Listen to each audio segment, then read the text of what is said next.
क्या भारत जैसे लोकतांत्रिक देश में जिसकी सियासी बागडोर प्रधानमंत्री के हाथों में होती है, आप खुद जानते हैं कि देश की सरकार आखिर कब मजबूत होती है, स्पष्ट बहुमत वाली या फिर गठबंधन वाली। विपक्ष का इंडिया गठबंधन अभी करीब 28 पार्टियों का कुनबा है, जिसमें शिवसेना, उद्धव गुट के संजय राउत कह रहे हैं कि विपक्षी गठबंधन में आते हैं तो फिर पीएम पद की चिंता नहीं है, एक साल का फॉर्मूला भी लगा सकते हैं, 2-4 प्रधानमंत्री बना सकते हैं।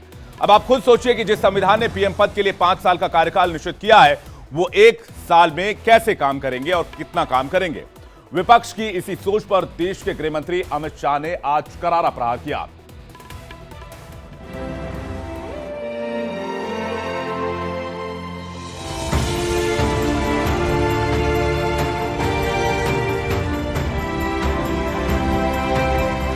मैं नरेंद्र दामोदर दास मोदी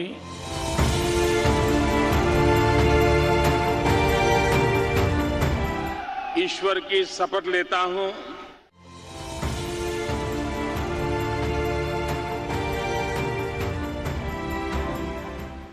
विपक्ष संविधान की परिभाषा बदलना चाहता है। बाबा साहब अंबेडकर की विपक्ष दुहाई देता है, लेकिन उनके ही बनाए नियमों की धज्जियां उड़ाना चाहता है, जो विपक्ष के इंडिया गठबंधन की सोच है।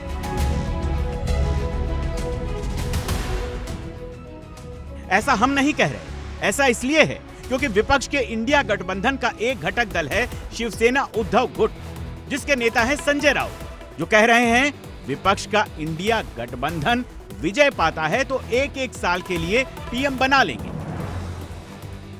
एक हुकुमशाह होने से अच्छा है इस देश में एक तानाशाह 10 साल राज कर रहा है, एक तानाशाह जिसको हमने डेमोक्रेटिक तरीके से चुन कर दिया था, वो तानाशाह दिया। उससे अच्छा है कि ये एक मिलीजुली सरकार यहाँ बने, देश चलाए, और हम किसको प्राइम मिनिस्टर बनाना है हमारी मर्जी है। हम 4 बनाएंगे 1 साल में, 2 बनाएंगे, लेकिन देश हम तानाशाही की तरफ नहीं जाने देंगे। ये उस सवाल का जवाब था जो विपक्ष से पूछा गया कि आखिर प्रधानमंत्री पद का दावेदार विपक्ष के कुनबे से होगा कौन। यानी कि जो संविधान प्रधानमंत्री पद के लिए 5 साल के कार्यकाल का निर्धारण करता है, उसको छोटा करके विपक्ष केवल 1 साल का करना चाहता है।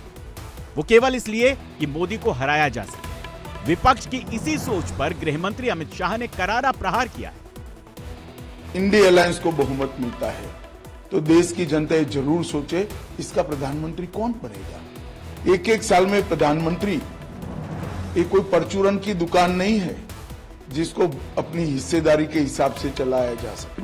ये देश है, ये देश को दुनिया का नेतृत्व करना है, इसका नीति निर्धारण, इसका विकास, इसकी सुरक्षा की परिस्थिति, इसके अर्थतंत्र का विकास एक लंबे समय तक एक नीति के साथ सातत्यपूर्ण तरीके से चलना चाहिए, और केवल नरेंद्र मोदी जी के नेतृत्व में एनडीए और विशेषकर भारतीय जनता पार्टी ही ये कर सकती है।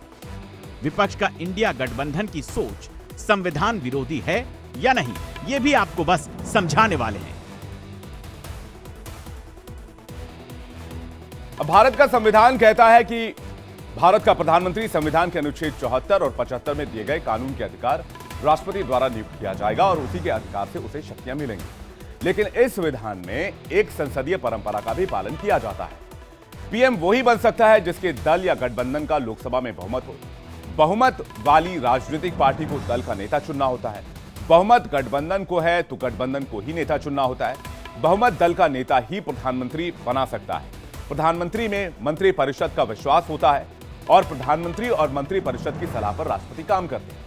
अब संविधान क्या कहता है, क्या परंपरा यह है कि ये मैंने आपको बता दिया कि किस तरह से संविधान इजाजत देता है प्रधानमंत्री चुनने की संसदीय दल की तरफ से। अब संजय राउत की मंशा क्या कहती है, संजय राउत कहना क्या चाह रहे हैं, ये भी आपको हम बता रहे हैं। संजय राउत विपक्षी गठबंधन पार्टियों को एक फॉर्मूला दे रहे हैं कि गठबंधन में आ जाइए मोदी के विरोध के साथ, और अगर जीत गए तो मिल बांटकर सत्ता का बंटवारा करके 5 साल तक प्रधानमंत्री का फॉर्मूला चला लेंगे, चाहे वो 1-1 साल में प्रधानमंत्री बदलना हो या फिर 1 साल में 2 से 4 प्रधानमंत्री भी बदलने पड़ जाए। तो अब पीएम बदलते जाएंगे तो मंत्रिमंडल में भी बदलाव होता रहेगा, यानी कि साल भर केवल राष्ट्रपति भवन में पीएम शपथ का समारोह ही चलता रहेगा। तो संजय राउत जी बताइए, काम कब होगा और ऐसे क्या गठबंधन देश चला पाएगा? अब इस सोच पे तो बलिहारी हो जाने का मन करता है। अब संजय राउत को थोड़ा सा लोकतांत्रिक इतिहास भी बता देते हैं कि क्या भारत में इस तरह से कभी कोई सरकार टिक पाई। भारत में पहली बार गैर कांग्रेस सरकार गठबंधन की बनी साल 1977 में जनता दल की सरकार।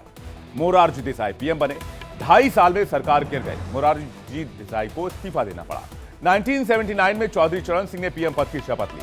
चौधरी चरण सिंह भी केवल 6 महीने तक ही प्रधानमंत्री रह पाए।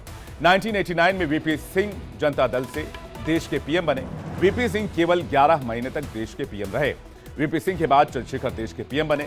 चंद्रशेखर केवल 8 महीने ही देश के प्रधानमंत्री रह पाए। 1996 में एचडी देवेगौड़ा देश के प्रधानमंत्री बने। 1 साल 21 दिन तक देश के पीएम रहे, इसके बाद इस्तीफा हो गया।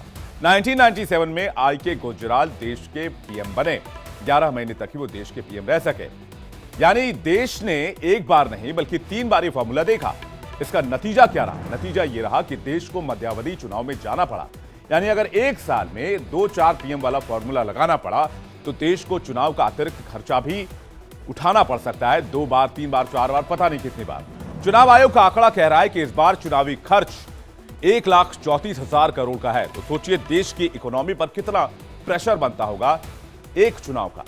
अब आपको बताते हैं कि विपक्ष के गठबंधन में आखिर कौन कौन पीएम पद के उम्मीदवार हैं, जिसकी वजह से ये इस तरह के बयान दे रहे हैं। सबसे पहले प्रबल उम्मीदवार बताए जाते हैं राहुल गांधी, जो कांग्रेस पार्टी के करता रहता है, कांग्रेस पार्टी के चेहरा हैं और कांग्रेस पार्टी के फेस भी हैं। टीएमसी से ममता बनर्जी का नाम भी सामने आता है।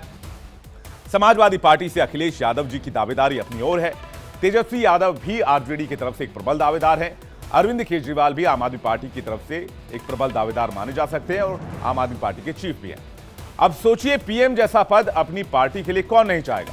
ऐसे में जीत के बाद विपक्षी गठबंधन में जो खींचतान होगी उसका अंदाजा लगाना भी काफी मुश्किल नहीं है।